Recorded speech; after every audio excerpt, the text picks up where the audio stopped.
take you backstage for just a minute. This is probably 3-4 months ago at least. We had been discussing and planning everything related to Christmas and kind of going through all the struggles that are involved with that planning. It's always hard. I've mentioned this before, so I don't want everybody to just think I'm griping about Christmas all the time. But we're always faced, in a sense, with this task to tell a very familiar story, to tell a very old story in a way that's relevant to a new generation and to some who may be hearing that story for the very first time. And so it's always a bit of a struggle exactly how we're going to push through that, make that happen, what the theme is, how we're going to guide all the services. And we had spent all morning discussing it in staff meeting, had gone to lunch that particular Monday, and then had come back from lunch. I know I felt a little bit defeated at that moment, a little frustrated. Things just weren't clicking. It wasn't coming together. It's like every idea we had, every thought we had just didn't seem to really go anywhere. It was just kind of out there and then just lost altitude and crashed and burned. And Josh and I sat down at the conference table. There may have been some others. I think Casey was probably there. And we're just sort of free talking, just sort of brainstorming. And in the process of that, we began talking about how in general, one of the things we do and try to do in our services is just remind us of how God shows up for us in the moment. He's there when we need him in that moment. And then we begin to talk through how that is, because oftentimes when we're in a moment, especially if it's a moment of crisis or difficulty, it can oftentimes feel alone. It can oftentimes feel like there's no one there, and it can definitely feel like God's not there in that moment, which began to lead that kind of free-flowing conversation to how Christmas is, in a very real way, one of the greatest examples of God just showing up. The whole Christmas story has background in its history and in its telling of just the chaos of the world at that point in time, the chaos of the characters. Everybody who's in that Christmas story has chaos in their lives and complexities in their lives and difficulty in their lives. And at some point in that conversation, I don't remember who said it first, the phrase kind of since elevated out of that conversation, and we talked about how Christmas is the greatest example of how God shows up just in time. Sometimes when we least expect it, sometimes when we have given up on it, sometimes when we're not anticipating it, sometimes when we've anticipated and it just doesn't seem like it's ever coming, God shows up just in time. He knows what's going on in our lives. He's aware of what's going on. He loves us deeply enough and intimately enough that he shows up when we need him most, whether it's our timing or not. I have found my experience spiritually has been that God rarely operates or changes or modifies his schedule for my schedule, which is actually good. If we think about it, when we're not in chaos, when we're not in complexity, it's good. You wouldn't want to give your allegiance to, you wouldn't want to serve, you wouldn't want to give your love, your affection, your passion to a God who is incapable of having his own agenda, having his own schedule, having the authority, the power to oversee our schedules. You don't really want him adapting to us.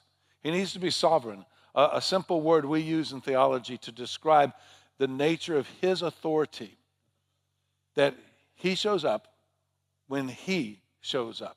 Not always when I want him, not always when I demand him, not always when I expect him, but on his schedule. Because he's sovereign. He has complete and full authority. And part of becoming a Christian is relinquishing that authority. It's difficult. It's hard. We grew up, most of us, in a culture that challenged us to be, masters of our own destiny, to be the ones in charge, to be the ones that make things happen, to be the ones that prosper or succeed. And the very nature of God's sovereignty, his leadership, his authority in our life is that we submit to him. We recognize that just about every time I've taken the wheel, just about every time I've gone to the mast and I've stood there thinking I could guide this vessel in the right way, I have usually just beached it or broke it up on the breakers, and I need God to guide my life. I need him to show up. And so understanding and recognizing that he shows up just in time, according to his schedule, is helpful. And that's what we wanted to do. That was our goal. As we looked at the Christmas season, as we looked at all the events that were going to take place and how the stories would unfold and how the services would unfold and how these things would happen, we wanted to, in a sense, help all of us with that struggle that our lives are chaotic, our lives are oftentimes complex, and faith oftentimes is a bit of a struggle, but yet God, in his love for us and his grace for us and his mercy for us, does show up just in time. And there's no story that portrays that any more accurate than the actual Christmas story. In Luke chapter 2, where we have the record of Jesus' birth. Because it's filled with complexity and chaos. It's filled with the difficulties of going through these moments in our lives and seeing what God is doing or what he can do or what he might do when everything isn't easy. Which is ironic because we have oftentimes sort of decorated Christmas in such a way that the image is all of peace. And today's service is peace, as the Brown family demonstrated by lighting the peace candle in this service.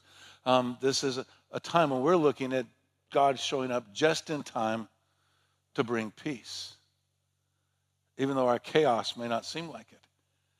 But that's probably not what the Christmas cards you've been getting, they probably don't reflect the chaos that is the backstage story of Christmas. They probably, the presents and the little ornaments and different things you're getting probably don't reflect the complexity of what might be happening in your life. In fact, it may be that the reminders are that oftentimes other things tend to invade, like glitter, for instance. We had an incident early in Christmas. We don't plan for these things, where guilty parties in this service covered the teaching table with glitter. And by the end of the service, I was covered in glitter. I've always thought glitter was kind of cool. Not anymore. I'm at lunch a couple of weeks ago. Carrie looks at me and she goes, "You got glitter on your face." And she reaches across the table and wipes the glitter off my face. I'm on my way to a funeral. And I know some of you intentionally put glitter on your face. But just for the record, there is no mascara on my vanity in my bathroom that has glitter on it. I did not intend to wear glitter to a funeral. I'm brushing my teeth the other day, and I look down on the floor to talk to the cat, and there's glitter on my floor. I was in my office, and I was talking to somebody, and we were talking about a passage of Scripture, and I went to pick up a different Bible, not this Bible, I picked up a different Bible, and when I picked it up and I opened it, glitter poured out of my Bible. I mean, it's like this stuff has taken on a life of its own. It's like it's mocking me at every single turn. And then first service, they brought the table out, and look, I don't know if you guys can see this or not. It won't leave. I know this has been cleaned, but it's still here. And I'm not going to use it. So even in its prettiest moments, Christmas can be a little chaotic. And so we're just going to, for a few minutes this morning, we're going to kind of, in a sense, go back in time, and we're going to intentionally think about the complexities and the chaos of the Christmas story, and then recognize that even in the midst of those complexities, God showed up just in time. The story starts complex. In verse 1 of Luke chapter 2, the very first verses, most of us don't say. We'll let other people say it. It's in the Peanuts Christmas story version, and it's in some other things that you've heard read. But for the most part, probably you're not going to quote this because it's kind of difficult, kind of complex, and it doesn't fully make sense. And if anything, it demonstrates the inconvenient nature of life sometimes and how peace just doesn't seem to be accessible. But yet what we learn is that actually in the chaos, peace is completely acceptable. In those days, y'all have heard this before. In those days, a decree went out from Caesar Augustus that the whole empire should be registered. This first registration, important to notice this, people haven't had to do this before, took place when Quirinius was governor of Syria. So everyone went to be registered, each to his own town. Joseph also went up from the town of Nazareth in Galilee to Judea, to the city of David, which is called Bethlehem, because he was of the house and the family of David, to be registered along with Mary, who was engaged to him and was pregnant. Now, I feel like I need to qualify one thing. Technically, 2,000 years ago, Mideastern culture, engagement was the equivalent of marriage. And so it seems shocking to us to realize that Mary, the mother of Jesus, is pregnant and unwed. It wouldn't have been so shocking to that culture. But it does give you a beginning of the sense of the chaos, because the backstory behind this, the history behind this, is all the chaos and all the complexity of that moment. That Joseph receives a message from an angel telling him, your fiance, your engaged wife-to-be, basically wife culturally, is pregnant. And the father is the influence supernaturally of the Holy Spirit in her life, and the child that's going to be born is the Son of God. This is not easy information to process, especially when you're a young teenage man and you're beginning out, and this is the very first thing you're going to deal with in your marriage, is that your wife is pregnant by somebody other than you. And then, try explaining that to your relatives. That somebody else is God Almighty. This is not an easy story to share or to tell. They work it out amongst themselves. Mary has confusion and issues. She goes and visits family. She's trying to process it as best as we can tell, better than Joseph did, but it's still a chaotic, complex moment for them. And then on top of it all, just about the time you think you kind of got everything sorted out. You know what you're doing career-wise. You know what you're doing during this pregnancy. You're making sure everything's in place and everything's good to go. And maybe there's this element of sort of joy and anticipation. The government, we're Texans. It hurts us to even say that word. So imagine Joseph, when he receives the notice, the summons, however it was brought to him in that first century AD, and he receives the notification that, guess what? This governor has decided that you need to register, and they want to do a census of the whole community. For me, that would be the avoidance of paperwork. That would be that link in an email in which I could sit there and go, I can't believe it. Right now, in the middle of the Christmas season, you want me to fill out all this paperwork? I struggle going to doctors, especially if they switch, because you cannot go see a doctor without doing 45 minutes worth of paperwork. And they're so nice. They send you the link. I know younger ones haven't experienced this yet. Life will catch up with you.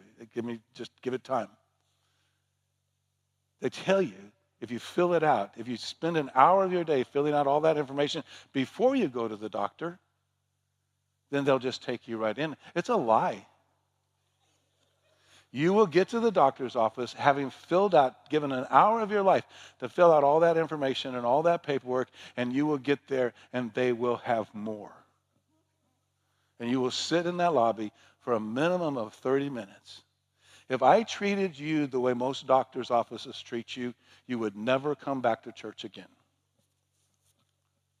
Well, Joseph hears that the government has decided to register, and there is no link, there is no paperwork he can fill out in advance. He has to travel. And that's why we have this account. It got tired just reading it a minute ago.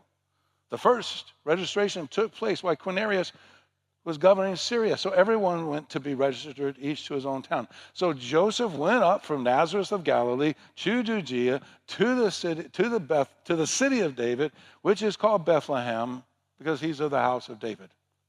That's just exhausting. Only the government can come up with something this bureaucratic. And then That little phrase that we read over, that little phrase, and when we look at nativity scenes, makes us kind of feel good and warm inside. And his wife, his fiancée, was pregnant. Could there have been any more inconvenient time for this to take place? But yet what we know, what we understand, what we grasp, what we apply out of this story is that as inconvenient as this timing is, as inconvenient as these expectations are, as inconvenient as these circumstances are, as inconvenient as it is to travel in that moment, as inconvenient as this whole story is, God shows up just in time. But it's not just inconvenient. It's also, for lack of a better word, inopportune. In verse 6, while they were there, the time came for her to give birth. Then she gave birth to her firstborn son, and she wrapped him tightly in cloth and laid him in a manger because there was no guest room available for them. Little phrases that produce all the images we've seen over the years of the entire Christmas circumstance, situation, the Christmas story. But yet, do we stop to catch the fullness of it? While they were there, the time came for her to give birth. Could there be a worse time? They're in a foreign city. Joseph probably has not been back there. He may not ever have been there. His lineage, his ancestors, his bloodline was of the house of David, which is from Bethlehem. And so he personally could have been born any number of places and never even been to Bethlehem, but now he's required by government edict to go to Bethlehem to register. This is not a family vacation. This is not something he wants to do. This is something that takes him. He's a tradesman. And like most trades, if he doesn't work, he's not getting paid. And there is no PTO for traveling to Bethlehem to fill out the government registration. You just have to do it. And so in the midst of all of this, imagine what it was like in that moment. It doesn't just tell us, it says while they're there. We don't know the exact moment. Was it while they were still traveling? Was it after they got to Bethlehem? That's the image I get from the language. Was it before they started looking for a place to stay? Because they didn't have any family. They didn't have any friends. They didn't have any network. They didn't have any connections. They were assuming they would get public accommodations, only to find out there were no public accommodations. In a culture, in a country where hospitality is the highest held virtue, there is literally no place. This is the most accurate translation in the Christian Standard Bible when it says there was no guest room available for them. It's not that there's no vacancy at the local Super 8. It's like literally nobody in town has a place that they can stay. At what point in this journey does Mary look and say, Joseph, I don't know how to tell you this, but I think the baby's coming. I've been in labor for the last hour and just afraid. I mean, ladies, would you be afraid to tell your husband? I mean, he's furious. It reminds me, Carrie and I were in Paris. We had looked forward to this trip. We were enjoying the trip. We were having the time of our lives, especially she was having the time of her lives. What I didn't realize or what I didn't recognize was I had traveled internationally before and usually depend on a credit card to do the exchange for cash once I get in that country because I get a better rate. And so in my usual cheap fashion, that's what I had planned. I had a couple, maybe a couple $100 to handle tips and stuff along the way, and planning on exchanging it with cash once I got there. The one thing I had forgotten or didn't realize, I never use my credit card for advanced cash. I don't ever use an ATM. That's a sermon for another day, but I'm not going to pay somebody $4 to give me cash. But I was in this case because I'm in Paris after all, right? We had used up what I had exchanged in advance, and we're just having a great time. I said, I got to find an ATM. I found an ATM. I put my card in. I put the passcode. I put the what do we call the little number thing? And it didn't work. What I didn't know, because I'm not a frequent user of ATMs, is after a certain number of times when it doesn't work, everything locks. And I kept trying, and it didn't work. Now, I knew our bank was international. I knew I could call them, even from Paris. I'm trying not to panic. I mean, I have just checked in to a hotel that I right now can't pay for. We're getting ready to go to dinner, which is the last thing I can pay for. My wife's having one of the best times of her entire life, and I am on the verge of absolute complete breakdown because I am not in control. And I call my bank, and the bank says, well, it looks like there's been an unapproved or inappropriate, I don't know what terminology they use, but it looks like your card has been breached and it is locked down because somebody repeatedly tried to use it at an ATM. I said, repeatedly? Have you been to 3 ATMs in Paris and none of them are giving me money? We can't do anything about it, Mr. Clark. Your account's been locked down. That's the way we ended the conversation. I remember sitting on the edge of the bed, looking at Carrie, who's having the time of her life, and saying, honey, we are in Paris and we are homeless. We cannot pay for this hotel. Long story short, after I finished all the panic and all the anxiety and nearly ruined her trip, we were able to actually go to a bank the next day, work it out, and we spent the rest of our time in Paris just absolutely enjoying it. At what point in that vacation, at what point in the middle of that stress would I want her to look at me and say, the baby is coming? Now, in my case, it would have been even worse because I already had babies that were adults at that point in time. But so I definitely wasn't expecting any more. But that's what happens to Joseph. That little simple phrase, while they were there, the time came for her to give birth. It couldn't be a worse time. You're in a different city. You know absolutely no one. You have no resources, and you don't even have a place to spend the night. And so you have holed up in a cave on the side of a cliff with a few fencing around it with a few other animals. And your wife says, labor has started. But yet we have such pretty representations of this moment because God showed up just in time. Their world may have seemed to me, as I reflect on it, as I think how I would react in this situation, as if it was falling apart. But yet God was there every moment, in every part of it, in every way. Because God shows up just in time, every time. Listen to a devotional this morning by Levi Lusko. It's just coincidence. Happened the last 2 Sundays to listen to devotions that were really applicable and really helpful to me. But Levi Lusko was talking about how in Matthew chapter 8, the disciples get caught out at sea in the middle of the night. They've had an amazing day. They have had probably what most of them would consider one of the pinnacle ministry moments in their time with Jesus. They had been up on the hillsides outside the Sea of Galilee. Jesus had been teaching.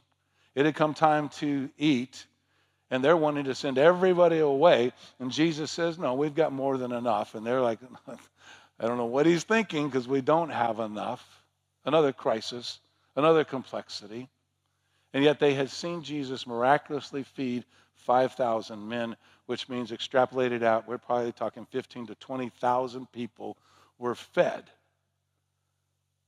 from a few loaves of bread and from a few fish.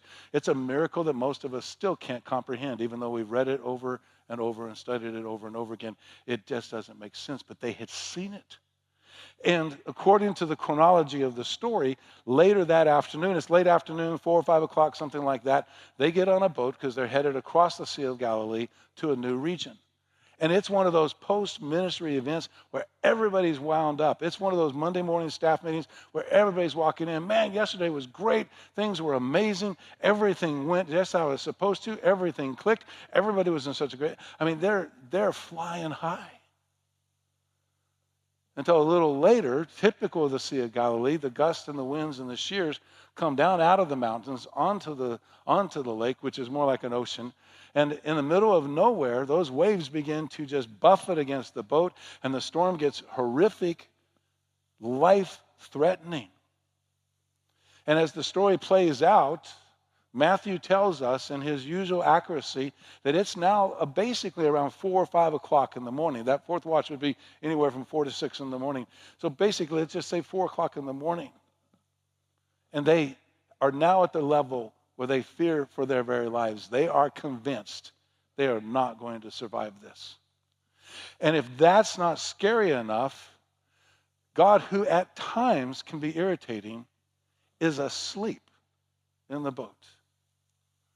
And so out of their desperation and out of their fear, they literally physically wake Jesus up because he's human at this point and he's exhausted.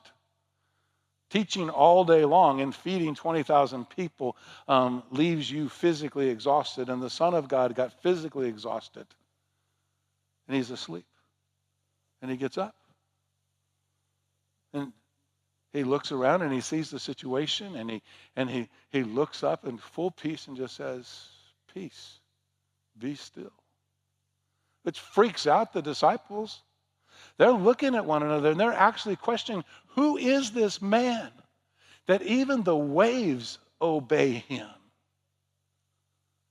Before they can even be thankful that their life was just spared, they are thrust into greater confusion. I mean, they have just seen some amazing miracles. And yet another amazing miracle happens and they don't understand and don't know what takes place. Because sometimes God's peace is incoherent. It's just difficult for us to grasp. And look at the Christmas story again. We shift scenes. We move from Bethlehem and the newborn child and all of that chaos to out in the countryside where shepherds, tradesmen by nature, most of them don't know anything other than shepherding. Most of them were apprentices as young men, learning from their fathers or learning from their older brothers. It was just assumed they would take on the family business, and for generations, that's the way it's been. This is as pure of a traditional Americana blue-collar family as you can get. I'm doing what Dad did, which is what his dad did. So we're not talking about dozens of nights. This isn't a camping trip. It's definitely not a glamping trip. This is night after night. Not dozens, not hundreds, but literally thousands of nights. They've gone through the same process every night. They get the sheep gathered up. They get them all calm and rested and in a secure position. And then there's just nothing but them, open skies, stars, and moon. Which is absolutely beautiful if you do this on an infrequent basis. Absolutely monotonous if this is your career. And yet that's where the scene changes. In the same reason, in verse 8, in that same region, shepherds were staying out in the fields and keeping watch at night over their flock. Then the angel of the Lord stood before them, and the glory of the Lord shone around them, and they were terrified. I mean, literally, again, much like the disciples later on the Sea of Galilee, in this moment, these men, strong by nature, somewhat isolationist by nature, somewhat used to handling any kind of distraction or any kind of threat, which is why David referred to God as a shepherd who walks with us in the valley of the shadow of death, his rod and his staff comforting us. That's the kind of guys, these are the toughest of the tough. And yet this angel shows up and these guys are scared literally to death. They fear for their death in this moment. It just doesn't make sense. And we have those same experiences. We may not be on a boat in the middle of the Sea of Galilee, having watched Jesus just calm this life-threatening storm and asking ourselves, who is this guy? Even waves obey him. We may not be shepherds out in the middle of the night who will have beautiful, quiet, peaceful songs written about them 2,000 years later, but are fearing because this supernatural spectacle of this angel shows up and interrupts their monotonous, same as every other night, every other day of my life moment. And they figure this is the end. And yet God shows up just in time. There are moments we don't simply understand. It is incoherent peace at this point. It doesn't make sense. We don't get it. We don't understand. But our lack of understanding, much like our lack of convenience and much like our lack of planning, all of these things don't diminish or take away from the fact that God shows up just in time. It gets a little bit worse for the shepherds. We don't think that because we've sung so many songs about this verse, and every single one of them is exciting and cheerful and joyful. Oh, we adore him. This is wonderful. This isn't wonderful in any way whatsoever. The angel said to them, don't be afraid. That's probably a little bit comforting. For look, I proclaim to you good news of great joy that will be for all the people. That doesn't make any sense. Today in the city of David, a Savior was born to you, who is the Messiah, the Lord. Makes even less sense. This will be a sign for you. You'll find a baby wrapped tightly in cloth, lying in a manger. At this point, you're going, what? We're going to go there? Hold it. This is an incomprehensible moment. And I love this part, verse 13. Suddenly there was a multitude of the heavenly host with the angel, praising God and saying, glory to God in the highest heaven, and peace on earth to people he favors. Peace. Picture it for a moment. It's hard, but picture it for a moment. An angel shows up reflecting the glory of God. He makes the announcement. He tells you not to be afraid. He makes the announcement that this Savior is being born. And then while he is in the middle of the announcement, literally the skies pull back. That night horizon pulls back and begins to spread. And now there is a heavenly host, literally an innumerable amount of angels in all of their glory, praising God. And these are not little cherubs in diapers. And these are not sweet, beautiful representations of the soprano section of the choir. These are angels, warriors, servants of God in the mightiest and most spectacular fashion. And they've showed up. And in the fearfulness of that moment, announced that there will be peace on earth to all the people God favors. To all the people. Every generation, everyone that God has created and God has loved and wants to have peace, even if it's incomprehensible, even if I can't understand it. There's another moment just like this. We have been told the history of it, but it hasn't been experienced yet. Again, when the skies will separate and pull back like curtains. Whether it's nighttime or daytime, what we understand as natural phenomenon will cease to exist. And literally, it is described as a moment when all of heaven opens up and enters into Earth's space.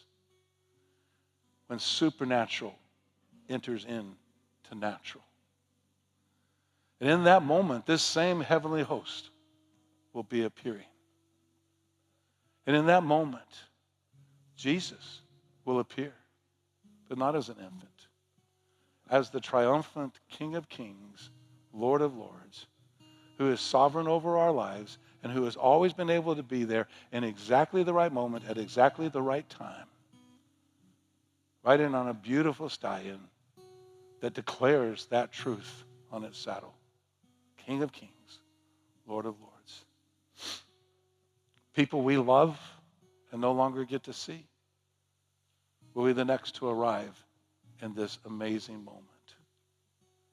And then suddenly, in an incomprehensible fashion, we will be lifted up and brought into their presence, his presence, and become a part of that scene as it unfolds. Jesus even told us it wouldn't make sense. He said we'd be walking along side by side. We'd be conducting business as usual. And suddenly that moment's going to unfold. And those of us who know him will be caught up with him, literally caught up with him in the air. We'll be lying in our bed, side by side with a spouse. And in an incomprehensible fashion, we will be brought up, we will be lifted up, we will be brought into the presence of Jesus, who is literally invading all of what's known in terms of time and space. We'll be with him. There's an incomprehensible moment coming when God is going to show up just in time. The most frequently asked question I get as your pastor is, when do I think Jesus is coming back? My answer is real simple. Just in time. Just in time. Because all my life, in every faith moment, that's what Jesus has done. He shows up just in time when I need him the most. Rarely on my schedule, but it's okay because I trust him and I live by his schedule. He's my Lord, fully and completely. And he's never let me down. And honestly, even those times in the boat late at night with threatening storms, and I feel like he's let me down, that's on me. It's not on him. Just sometimes his peace is a little incoherent. Sometimes his peace is just incomprehensible, but it's just as real and it's just as present. Sometimes my life doesn't seem opportune or convenient for it at all, but yet he still shows up right in that moment. Whether I'm prepared or not, he shows up always just in time.